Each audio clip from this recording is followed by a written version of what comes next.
Welcome to Past the Pumpkin's Glow, the ultimate spooky adventure. Join us as we explore haunted places, uncover creepy legends, and delve into the paranormal. Get ready to be thrilled, chilled, and maybe scared. So, grab your flashlight, buckle up, and let's journey into the unknown.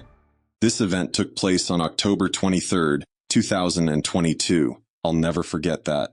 It was supposed to be a simple weekend getaway, a chance for my wife, Emma, and me to reconnect with nature and escape the stresses of everyday life. Little did we know that our camping trip would turn into a nightmare beyond imagination. We arrived at the remote campground nestled deep within the Appalachian Mountains, the autumn foliage painting the landscape in hues of gold and crimson. Excitement filled the air as we pitched our tent beneath the canopy of towering trees, eager to immerse ourselves in the tranquility of the wilderness. As night fell, we gathered around the crackling fire, the warmth of the flames warding off the chill of the evening air. The stars glittered overhead, casting a serene glow upon the forest floor. It was a picture-perfect scene, a moment of bliss before our world descended into darkness. Suddenly, a rustling noise shattered the stillness of the night, sending a chill down my spine. Emma tensed beside me, her eyes scanning the darkness beyond the reach of the firelight. "Did you hear that?" she whispered, her voice barely audible above the crackling flames. I nodded, my heart pounding in my chest. "Probably just an animal," I replied, though doubt gnawed at the edges of my mind. But as the rustling grew louder, my unease intensified. Something didn't feel right, a sense of impending danger that hung heavy in the air. Without warning, a group of figures emerged from the shadows, their faces obscured by the darkness, their movements erratic and disjointed. My pulse quickened as I realized that we were not alone in the wilderness. Emma gripped my arm, her fingers digging into my flesh with a mixture of fear and desperation. "Who are they?" she whispered, her voice trembling with apprehension. I shook my head, my mind racing as I tried to make sense of the surreal scene unfolding before us. The figures advanced towards us with silent determination, their eyes gleaming with a malevolent intensity. "Stay back," I called out, my voice quavering with fear, but my words fell on deaf ears as the strangers closed in, their whispered voices echoing through the trees like a sinister chorus. With no other options available to us, Emma and I retreated into the darkness, our footsteps echoing through the silent forest. But no matter how far we ran, the group of strangers pursued us relentlessly, their presence a constant reminder of the terror that lurked just beyond the edge of our sanity.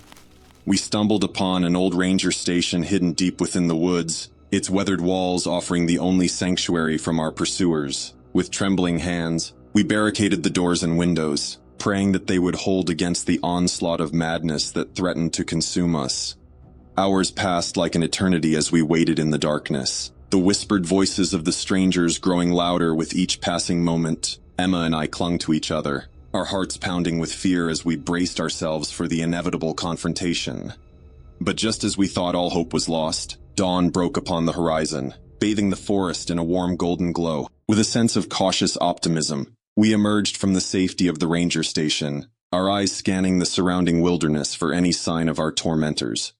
To our relief, the group of strangers was nowhere to be seen, their presence fading like a nightmare upon waking. With trembling hands, we gathered our belongings and fled from the ranger station, vowing never to return to the cursed woods that had nearly cost us our lives. As we drove away from the forest, a sense of profound relief washed over us, mingled with the lingering echoes of fear and disbelief. Our camping trip had turned into a harrowing ordeal, a descent into madness from which we were fortunate to escape with our lives. But the memory of those disturbed figures would haunt us forever, a chilling reminder of the unfathomable terrors that lurk in the shadows of the unknown. And though we returned to the safety of civilization, we knew that some scars run deeper than the skin, etched into the very fabric of our souls by the horrors we had witnessed in the heart of the wilderness.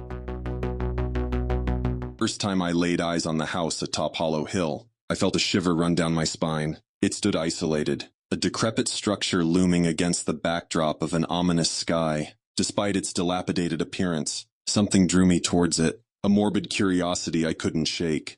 As I approached, the air grew thick with unease. Each creak of the floorboards beneath my feet echoed through the desolate landscape. The wind whispered secrets that sent shivers down my spine, and I couldn't help but feel like I was being watched.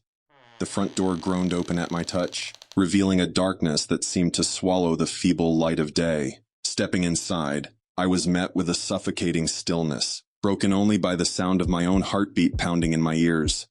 The interior was a maze of shadows, with cobwebs clinging to every surface like spectral fingers. I moved cautiously, the floorboards protesting with each step as if warning me to turn back, but I couldn't resist the pull of the unknown.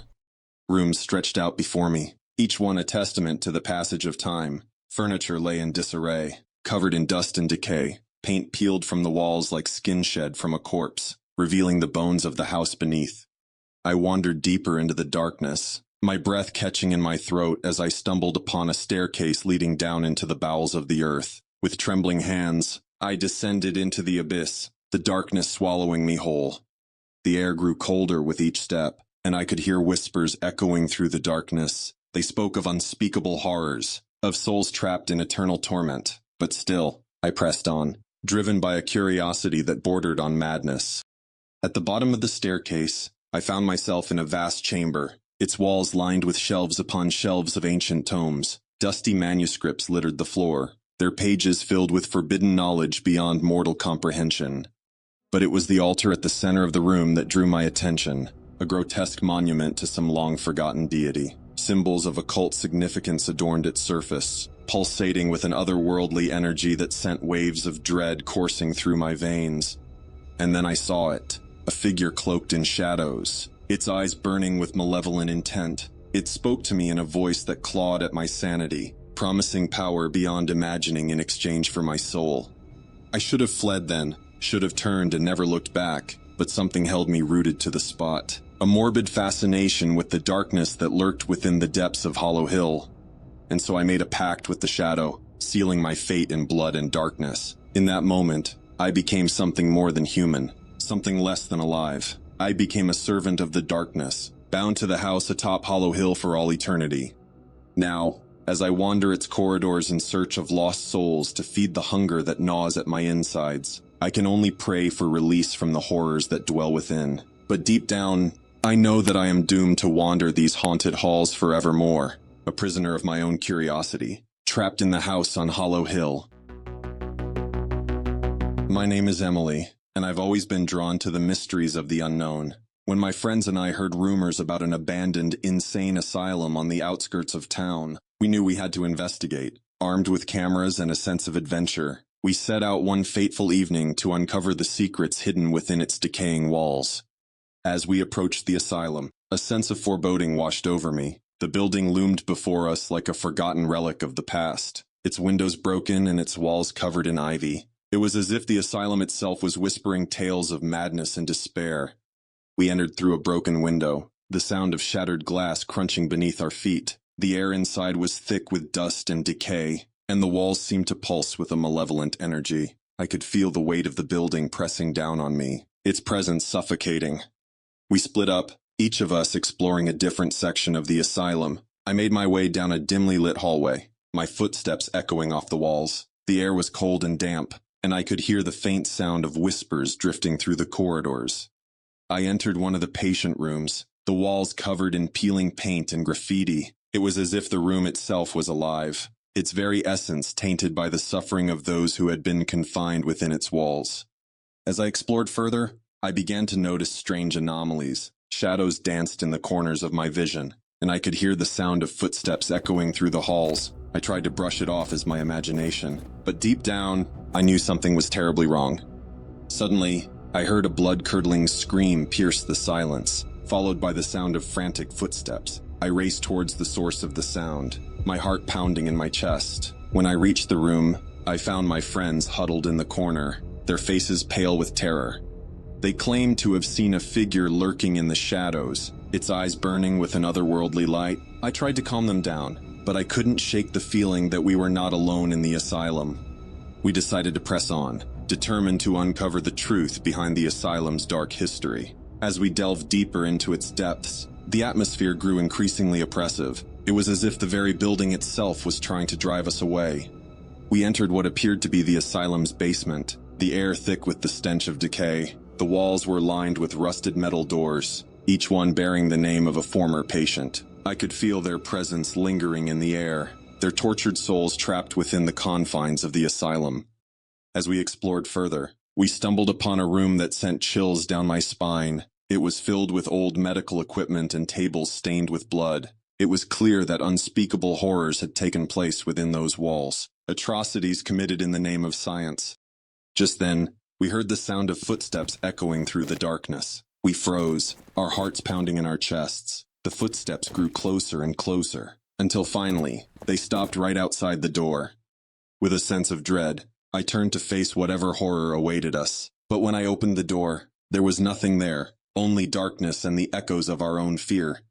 We decided to leave the asylum, our minds reeling from the horrors we had witnessed. But as we made our way back towards the entrance, I couldn't shake the feeling that something was following us, lurking in the shadows. As we emerged from the asylum, I glanced back at the decaying building one last time. It stood silent and still, its secrets hidden within its crumbling walls.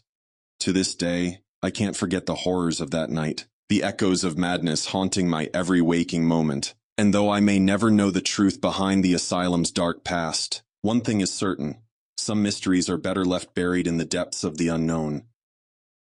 Thanks for listening. Don't forget to subscribe and hit the notification bell, because you won't want to miss a single spine-tingling episode. Have ideas for a scary story, or have topics you want stories about? We welcome you to let us know in the comments.